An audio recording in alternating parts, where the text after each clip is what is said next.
I'm Tatiana Prophet with Back to Facts. I'm an award-winning journalist, and I wanted to talk about the latest polarization that we're experiencing just in the last few days. It seems to have reached a new height, and it's about reopening the economy versus waiting till the virus is pretty much, gone, we're out of danger, versus people protesting or violating stay-at-home orders or going to park, taking precautions. I'm seeing a lot of really unkind shares and images. If under different circumstances, people would actually be able to talk to each other to find out why they feel so strongly the way that they do. There was a headline in theroot.com, "Open the economy is the new white lives matter." Let's break this down.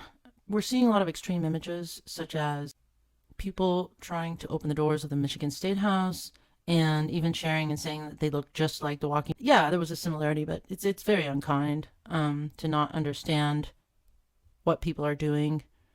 On the other hand, it's also very unkind to talk about this as if it is the same exact thing as the flu.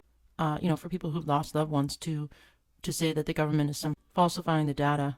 Things really do seem a bit strange. This virus is very strange. So on the one hand, we have 99% of the people who died had a pre-existing condition. On the other hand, we have, outliers. Well, it's still rare for a young person to die, very rare. The racial element, the idea that people who want to get back to work are racist is really disturbing to me. And it's not that, it's the same mentality that says all Trump supporters are racist, which I emphatically reject, because instead of ostracizing them, I got to know them, and many of them are the lifeblood of the economy. Small business employs just as many, if not more people than big corporations. Many of them want to get back to work because they feel that they're not being told the full story. I will allow that we're not being told the full story, but that's for another day. The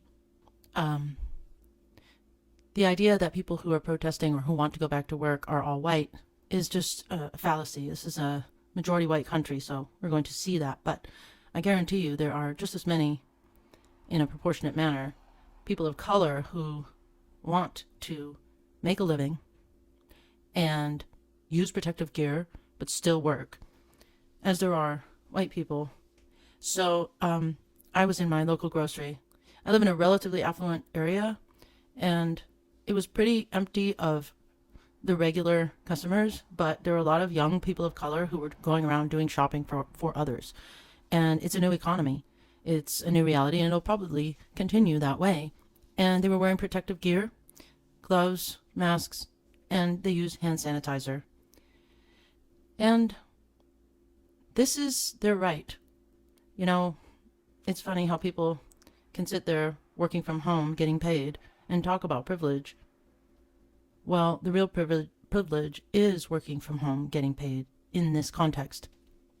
When I drove through Malibu today, and I saw that there were cars lining PCH it looked almost like a regular Wednesday. There were many, many people, and I observed most of them were Latino, just getting out in nature, practicing social distancing.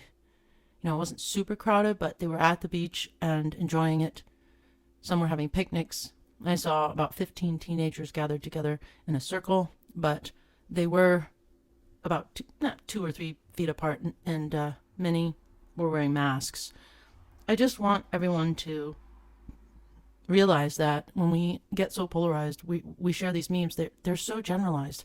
They take the extreme of each side and they generalize them, and it's not healthy. It's not healthy for our society. We just need to look into the nuance of it all and realize that we're all struggling to understand. We do not want our economy to go so down the tubes that we never recover. So, and also I would say every state, every city, it has a different story. And people need to get to understand that story. The United States is a plurality of states, and every place is different.